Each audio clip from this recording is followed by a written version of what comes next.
Hey everyone, welcome to today's edition of One Single Story, where each weekday we tackle a single relevant question based on our Bible reading for that day. This week our reading is centered around the book of Philippians, and today I'm joined by Rexroad and Sheryl Daughety. And our question comes from Philippians chapter 1, where our reading was today, but since it's Monday, let me talk about the theme. The theme of Philippians is joy. Paul encourages believers to find joy in every situation, even when they're experiencing difficulty or suffering. He reminds us or emphasizes the fact that true joy comes from remaining steadfast in faith and relying on God's peace and strength. And he talks about how we can live out our faith with gentleness, gratitude, and humility. So our reading today was chapter 1, verses 12 through 21, but beginning in verse 15 it says, "It's true that some are preaching out of jealousy and rivalry, but others preach about Christ with pure motives. They preach because they love me, for they know I have been appointed to defend the good news. Those others do not have pure motives as they preach about Christ. They preach with selfish ambition, not sincerely intended to make my chains more painful to me. But that doesn't matter. Whether their motives are false or genuine, the message about Christ is being preached either way. So I rejoice, and I will continue to rejoice, for I know that as you pray for me and the Spirit of Jesus Christ helps me, this will lead to my deliverance." So he says there are people who are preaching with the right motives, people preaching with the wrong motives. The question I have that I want us to talk about today is, how do we know the motives of the preacher? How do we determine what his motives are? A lot of times you can see it out of their actions, what they're preaching on, how they follow it up.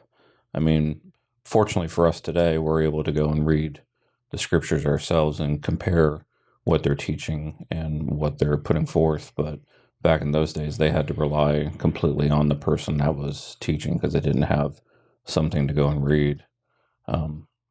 So for me, a lot of it has to do with their actions, either when they're teaching or following up afterwards. Yeah, I feel like sometimes you can listen, if you're listening for that, and get an impression of what the purpose, what their motives are. If there's any manipulation going on, I think if you're listening for that, you can find it. Yeah, because he doesn't say they're preaching a false gospel here. Right. So apparently they're preaching the truth. So it wasn't a matter of checking to see is it right or wrong. He's specifically talking about their motivation for doing it. It says that's what I get out of it. And sometimes it's difficult to determine people's motives. I do think spirit discernment helps. You can listen to stories they might tell, examples they might give. I was trying to think. I could think of two extreme examples.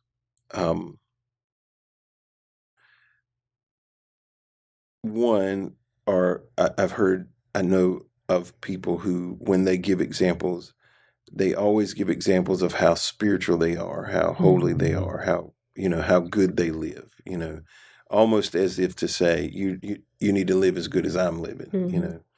The gospel that they're preaching is not wrong. It's just the way they illustrate it seems to be arrogant. Mm-hmm. So that would be a motive. The other one that I have seen is very self-serving.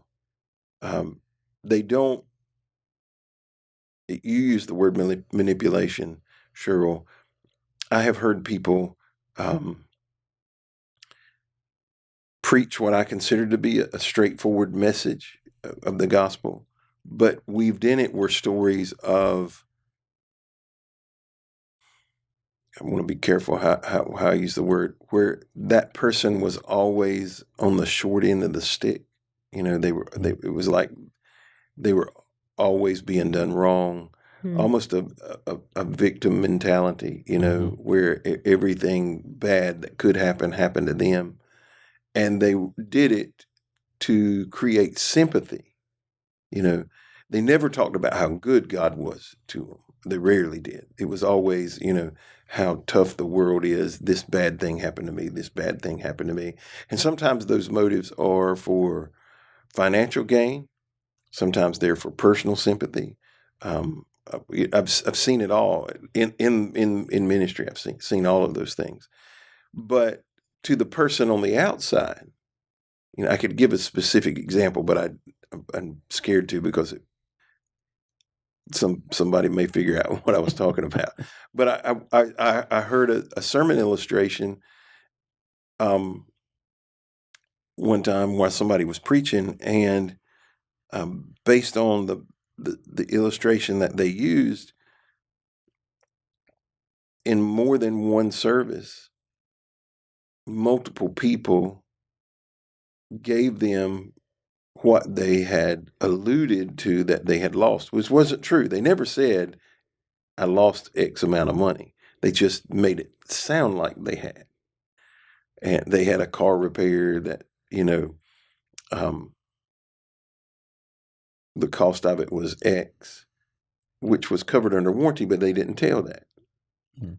And multiple people came to them and reimbursed them, gave them the money out of the goodness of their heart. And they took it? And they took it from every one of them. And so it wasn't the message that was off. It was the motive behind the message that was off. And that can be a real challenge. Are there other ways you determine somebody's motives? And let me back up and say that were I a person sitting in the pew, I would not have known. Like I knew some details about the situation that they had already recounted the story to me, but if I was just the average person in the pew, but they recounted the story that this happened and it was going to be this amount of money, but it was covered under warranty. It didn't cost them anything. But they retold the story that this happened, but didn't say it was covered under warranty and that it was reimbursed. And so other people felt sorry for them. And so are there other ways that you try to determine somebody's motives?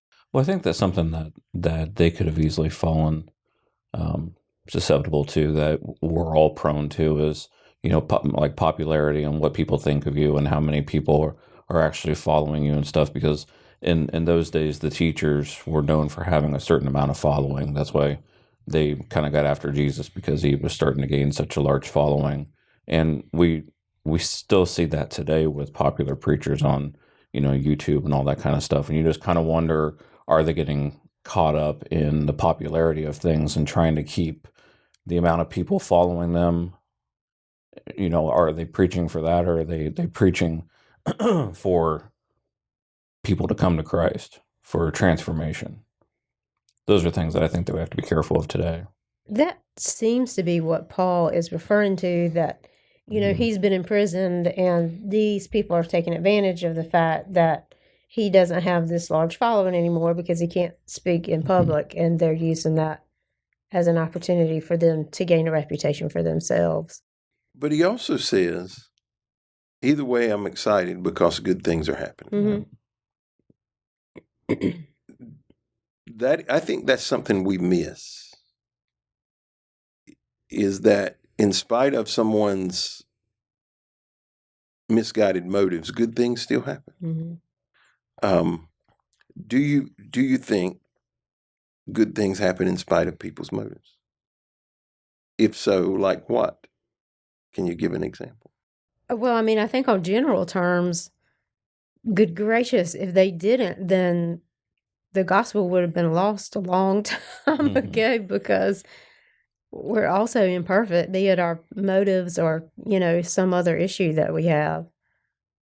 God has seen fit to use us to carry on his message despite, what our motives may be.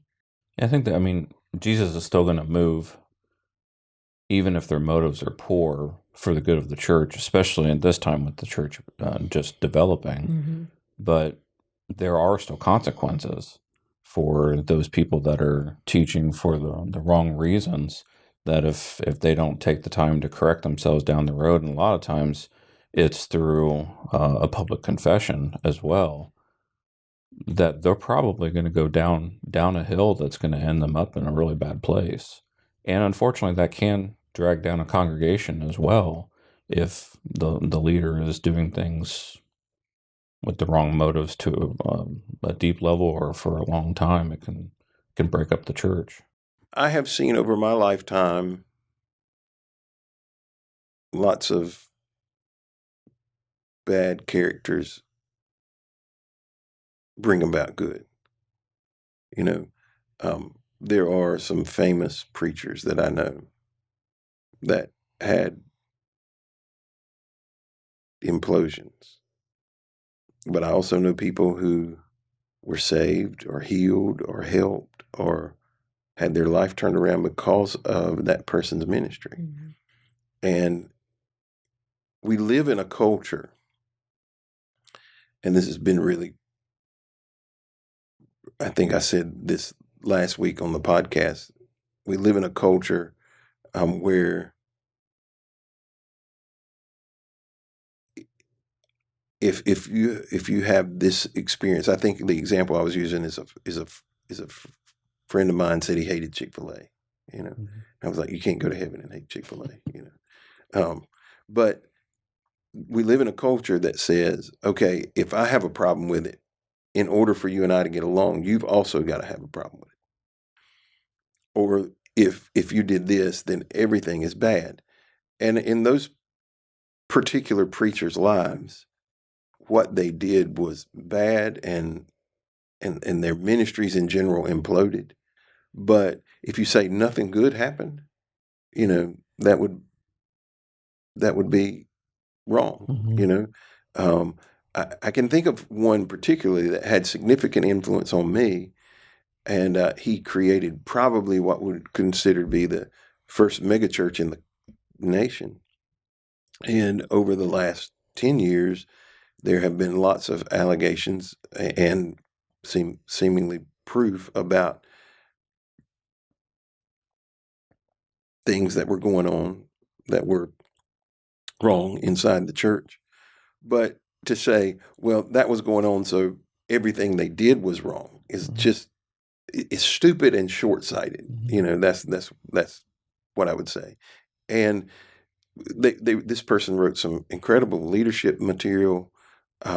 But even today, our church staff goes to that church, not our whole team, but our technology people goes to that church for a conference every year because they have such great leadership there. Now, the pastor's gone, but his legacy lives on through the work that he did and the church is still doing.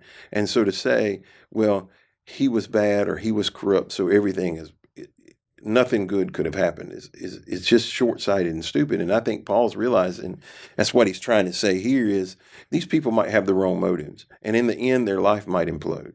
But right now, the gospel's being preached and people are coming to Christ. And how can you say that's a bad thing?